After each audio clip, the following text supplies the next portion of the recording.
Hey guys, it's Tori, and today I'm coming at you with my 2021 reading goals. I almost said 2020. We're thankfully moving on to 2021, and I am so excited about the goals I have planned for this year. I will forewarn you, most of the books specifically that I'm going to be reading are classics, and most of those classics are Victorian, just because of the way certain things worked out. In the future, I'll try to diversify my goal a little bit more, but I just feel like with classics, it's a lot easier for me to make goals with them because I feel like there's this sense of accomplishment that goes with classics that isn't necessarily applicable, at least for me, to non-classics, just because non-classics, it's a lot more natural for me to pick those up. I guess I do have a similar experience with reading non-fiction. However, I'm not doing any non-fiction goals, so most of these are classics, and there's at least one goal that has half classics, half non-classics, and there's another goal that I don't have specific books for, but there will be some books that I read for that goal that are non-classics, but we'll get to that a little later. Hey guys, Editing Tori here. I forgot to mention, if you want to buddy read any of the books I mentioned in this video with me, please let me know in the comments. I don't do a lot of buddy reads. In fact, the only ones I've done have been with my IRL friends, and I've never done any with anybody through the bookish community. So again, feel free, if you don't want to buddy read them, no problem. But if you notice a book that you've been wanting to get to for a while as well, and would be interested in a buddy read with me, please let me know. I'll probably chat with you through Instagram. So yeah. Anyway, let's get back into the goals. Okay, so we're going to start with the goals that are new specifically to 2021. So the first goal, and one that I'm really excited about, is I have 3 classic authors that I intend to complete their full-length novels this year. So starting with probably the most obvious one, I am going to be completing the works of Thomas Hardy. I only have 4 novels left by him to read, and I wasn't going to try to finish his novels this year just because I am kind of sad at the thought of not having any more new ones to try out. However, I realized in the past couple years that I've had this habit of every 2 to 3 months wanting to read a Hardy novel. And if you add that up, 2 to 3 months throughout the year of 2021, that equals I'm going to finish his novels anyway. So I am just going to plan on finishing them. So the first one I have to read is The Well-Beloved. I don't know much about this one.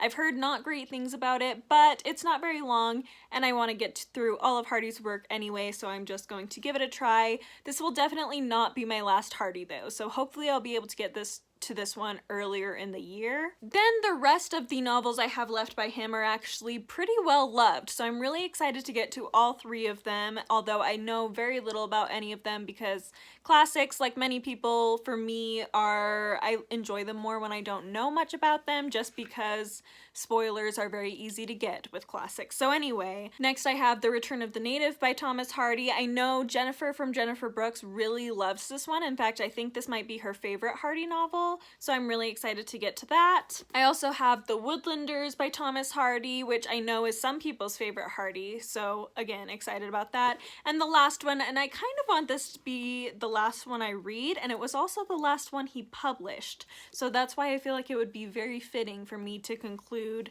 my reading with this, but we'll see how it goes. I kind of want to read this in Victober and read the other 3 before then, but we'll see how things work out. But anyway, it is Jude the Obscure. I've heard this is very tragic, but I'm very excited to read it, and I think this is Katie from Books and Things' favorite Hardy novel, so really looking forward to it. The next author I want to complete their works is Charlotte Brontë. Now technically I just want to finish all the works by the Brontës, however I have already read both of Anne Bronte's novels and Wuthering Heights by Emily Brontë, so I only have Charlotte left anyway. And the 2 books I have left by her are The Professor and Villette. I've heard that these have pretty similar plot lines in that the Professor is kind of the same story from the man's point of view, whereas Villette is from the woman's point of view. But I also know that they're not exactly the same. They just kind of have similar love stories. So I'm interested to see my thoughts on them. However, I've heard mixed things about both of them. So we'll just see. Plus, after Shirley, I'm a little worried worried about the rest of Charlotte Bronte's novels. However, I've known some people who say Shirley is their least favorite. Even if they didn't love Villette and the Professor, they at least liked it better than Shirley. So I'm hoping that that's the case for me, because Shirley was a bit of a slog for me. My mom's cleaning the bathroom in our basement, and she just got on the phone with my dad, and she's talking kind of loud. And the third author I intend on completing their works, or at least their full-length novels, is Jane Austen, and I still have Mansfield Park and Persuasion by Jane Austen, and I've heard mixed things about both of these as well, but I'm really excited to read them. Mansfield Park, I believe, is about a girl who ends up being raised by her aunt and uncle who don't treat her very well, but beyond that, I don't know anything about it. And then I also, for Persuasion, I know a little bit more about it. I know that it follows a girl who is engaged to marry this man who's a poor sailor, and her family ends up persuading her not to. However, several years goes by, she ends up being, I think she's like 27, which is spinster age at this point in time, and she ends up running into him again. He's now a wealthy captain. Her family's social status has decreased, has gone down, and so they're kind of switched sides a little bit socially, and she's all nervous. She still kind of likes him, but he doesn't seem to be interested in her. Things kind of go on from there, and I'm very interested in both of these. I know that these both have quieter heroines, and I'm just very curious to see how I end up feeling about them, because I'm a quieter person, so I feel like I might connect with it better. I know Sense and Sensibility, I really related to Jane, I think, is the main character in that one. Anyway, and she's a little quieter as well, and I've connected with her more than any of the other Jane Austen heroines. I still like Emma the best as a story, but I really connected with Jane as a character, and so I am interested to see how these two go, if I'm able to relate a little bit more to them. Alright, my next goal is related to that in a way, in that I really want to get to The Brontes by Juliet Barker. This is a huge, massive nonfiction all about the Bronte family, and it's been really intimidating because I usually listen to nonfiction on audiobook. It's very rare that I'll read it physically, just because it works better that way. I'm an Audible learner, so it's just a lot easier for me to catch on when I'm listening to it on audiobook. However, there's no audiobook, at least not on Audible, for this book, so I have to read it physically, but I really, really want to get to it still. So my plan is to just read this over like 5 months, so between January and May, and just read, I think it's like 10 pages or so a day, until I can complete it. And I'm really excited to read it that slowly, just because I feel like it would be great to just really get to know the Bronte family, really become a part of their family in a way, as much as you can from this far in the future. And I'm really excited about that. Building off of that, I kind of have a soft goal also to try to get to Thomas Hardy by Claire Tomalin, a nonfiction about Thomas Hardy. And then I also would really like to, maybe in Jane Austen July, get to What Matters in Jane Austen by, I can't remember the author, but here's the cover so you can see it. But those are two nonfictions about the other authors and their works that I'm really curious about as well. However, I just felt like I needed to make a goal for this one because it's so huge and intimidating, whereas the other two I feel like are less so. So this is my main goal, but if I can get to those other two this year, just to kind of have a nice, like, I finished their books and I'm able to read about them kind of a situation, I think that would be really fun as a project this year. But I really want to get to this one. Like, this is main priority on that one. The other two are kind of soft part of the goal, if that makes sense. Up next, back for Victober, I made a video where I made a long-term Victorian literature TBR. I guess I called it like my post-Victober Victorian TBR, where I chose 6 Victorian books that I really wanted to read before the next Victober, or as part of the next Victober if I didn't quite get to all of them. However, I have yet to read a single one of those, but I really, really want to do it.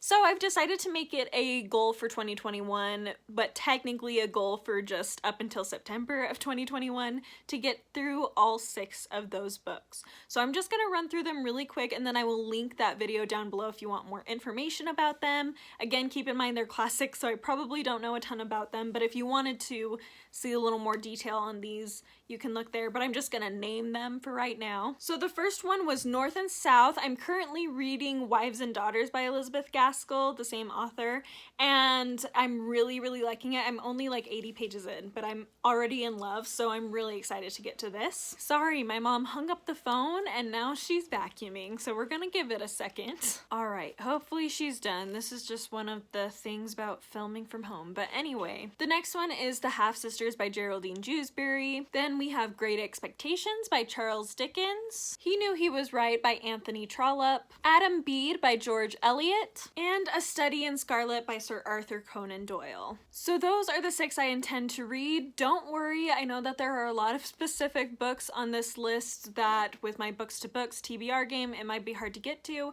I have set it up. You'll see it in my January-February TBR to make sure that I'm able to prioritize these a little bit better. So hopefully I'll be able to accomplish that goal. I really think I can. It's just gonna definitely take some organization and prioritizing. But anyway, moving on into my next goal. So the next 3 I'm going to mention are actually goals that I had last year, or this past year I guess, for 2020, and I'm just changing out specifically what books I'm going to apply to each of these goals. So the first goal is I really want to get to at least 3 Shakespeare plays each year until I complete all of his work. So for this year I've chosen 1, technically 3 history plays, but we'll get to that in a second, then a comedy and a tragedy so that I can hit all the bases for Shakespeare and be able to get a little further in my reading of his work. Starting with the history one, I technically, like I said, have 3 that I'm going to be reading. I'm going to be reading all 3 parts of Henry VI because I've heard that they're really interesting to read all at once, and I just feel like because his plays don't take very long anyway, I think it will be doable, and I'm really looking forward to this. I have read Richard III, and that's probably my favorite Shakespeare play I've had experience with so far, so I'm really excited to get to kind of the prequels to Richard III in a lot of ways. Then for my tragedy, I have chosen Coriolanus. So most of what I've read by Shakespeare is tragedy, so I'm kind of getting down to the lesser known ones. However, I'm really curious about this one, first of all, because last year, I want to say, or a couple years ago, I had some students in one of my classes at university, back when I was an English major, who actually were also theater minors, and they discussed Coriolanus because they were actually putting on that play, and I didn't get the chance to see it, but I was made very curious by it. And recently I read The Ballad of Songbirds and Snakes by Suzanne Collins, which is the prequel to The Hunger Games that came out this year, and really enjoyed it. I know a lot of people had mixed feelings, and I understand that, but I did really enjoy it. And President Snow is named after Coriolanus from this play, so I'm really curious to see any parallels between the characters, so I'm really excited about that. And then the comedy I chose for this year is Much Ado About Nothing, and I chose this because I really want to see the adaptation with Kenneth Branagh and Emma Thompson. I've seen parts of it, but not a lot of it, and I just was like, you know what, let's just read it and then I can watch the film and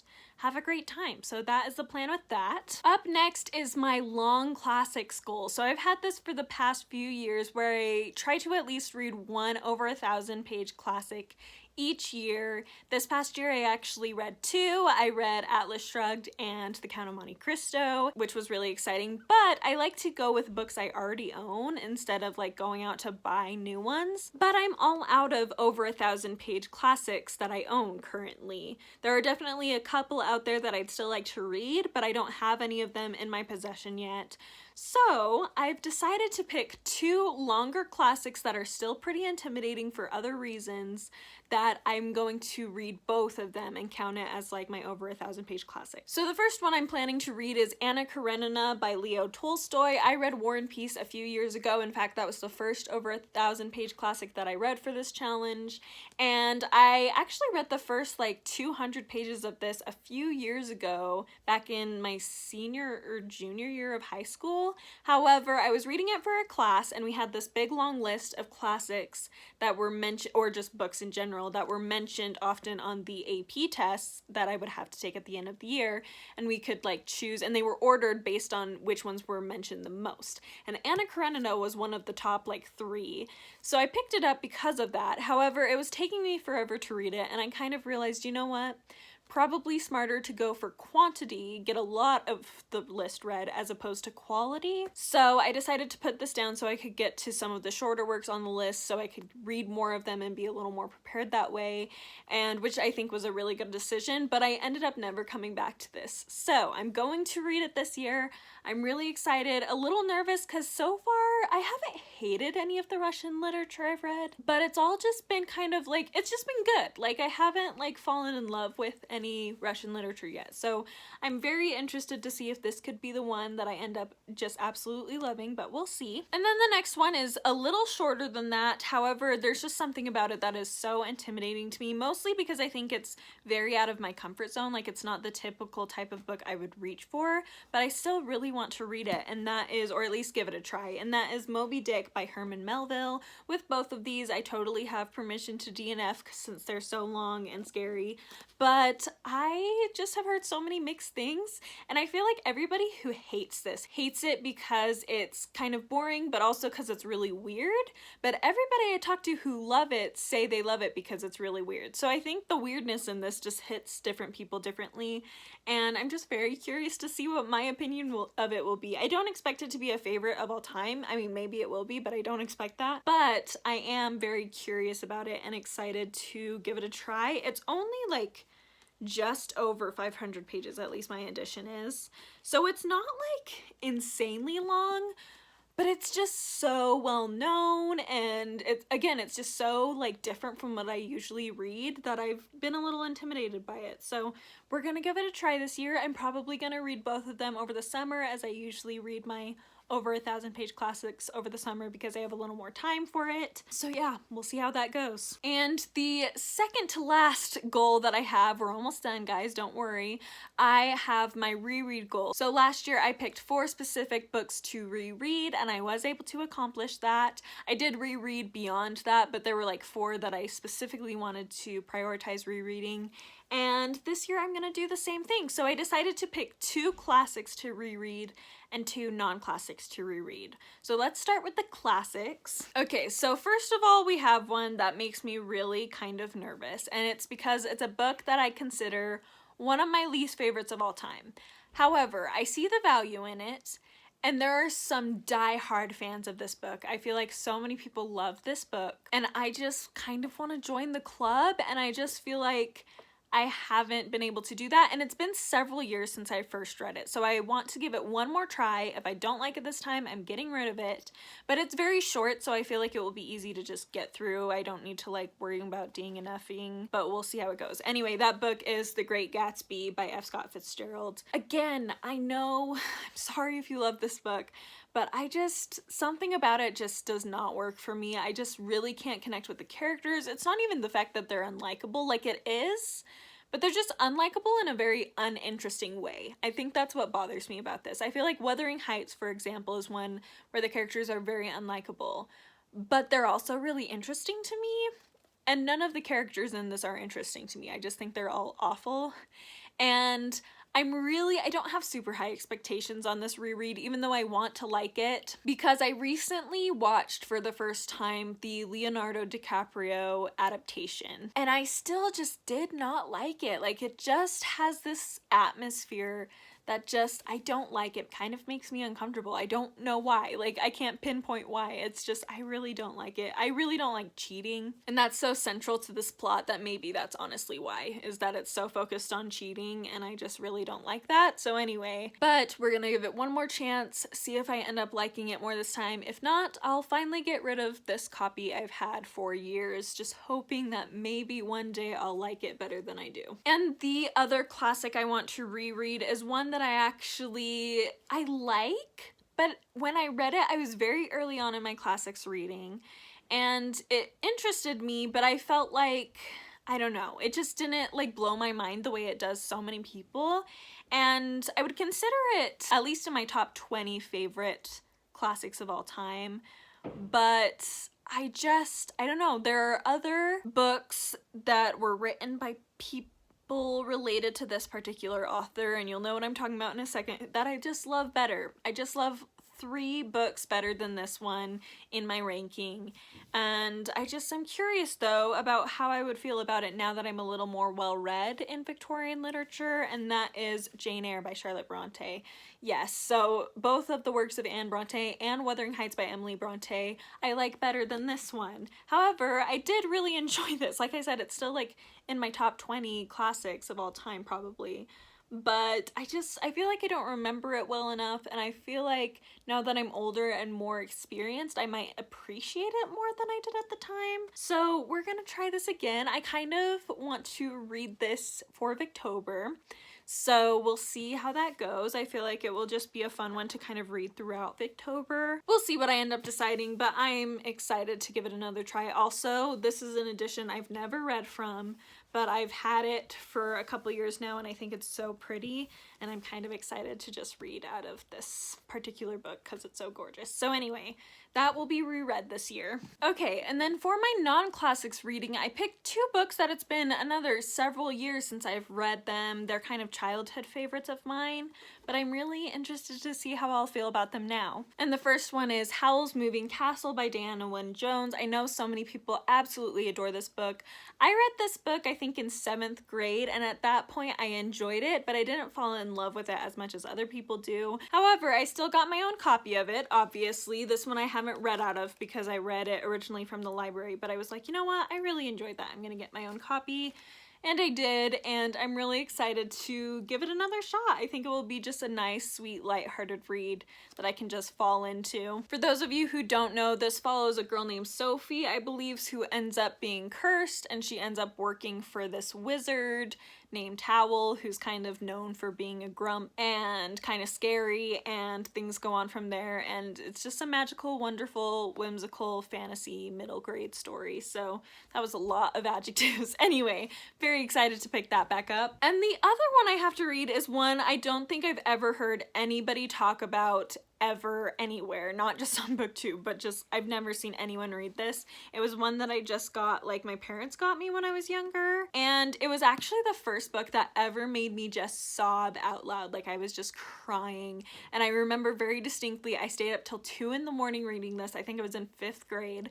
Stayed up till 2 in the morning reading this, and I was just sobbing in my room at the end of this book. So I kind of have kept it just because of that memory, but I really don't remember anything about it, and it wasn't like it became a favorite of all time, even though it had that emotional reaction, just because I remember there being a portion of this book that was really slow plot-wise, and it kind of pulled me out of the story, but it did make me cry really hard, and that was The Princetta by Anne Larbondu. Not sure. So basically, this, I don't remember what this is about. I know that there are 2 perspectives.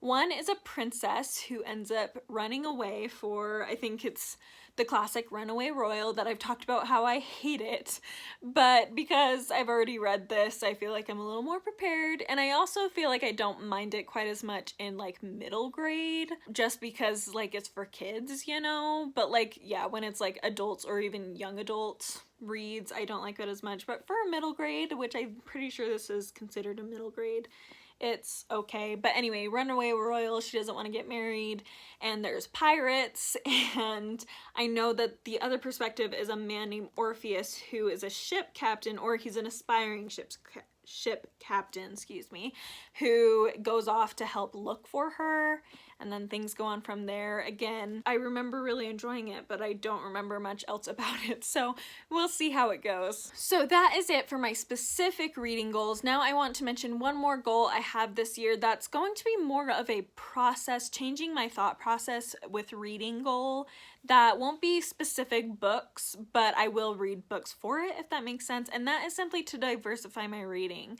I feel like a lot of people have a similar goal, and a lot of people do it like, you know, want to read at least one a month, and I like that idea, but I kind of just want it to become more natural to me to diversify my reading. I don't want it to feel like a checklist thing, not that people who are doing one a month, they're bad people or anything like that. Just for me personally, I really want to change my mindset with it. And when I say diversifying my reading, I don't just mean race-wise, I mean adding more LGBTQ plus, adding more different religions, and diversifying as far as like reading about people with disabilities or different mental health problems. So I really want to incorporate all of that into diversifying my reading. And in order to do that, I feel like I really need to start by purchasing more diverse books. Most of my books, if not all of them, almost on my TBR are written by white, straight people and follow white, straight people. So I really just want to expand my horizons a little bit. And so I've been thinking about how best to do that.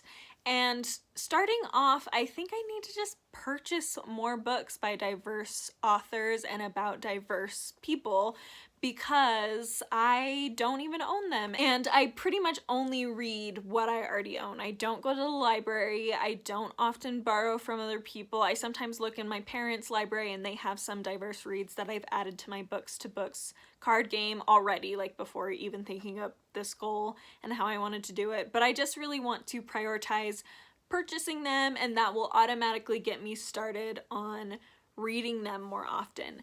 So I'm going to start, it's going to be kind of a process. I'm going to start by every time I'm looking for books to buy, I'm going to try to at least get one, if not more, book per like book purchase, because I usually buy more than one. I think we all do.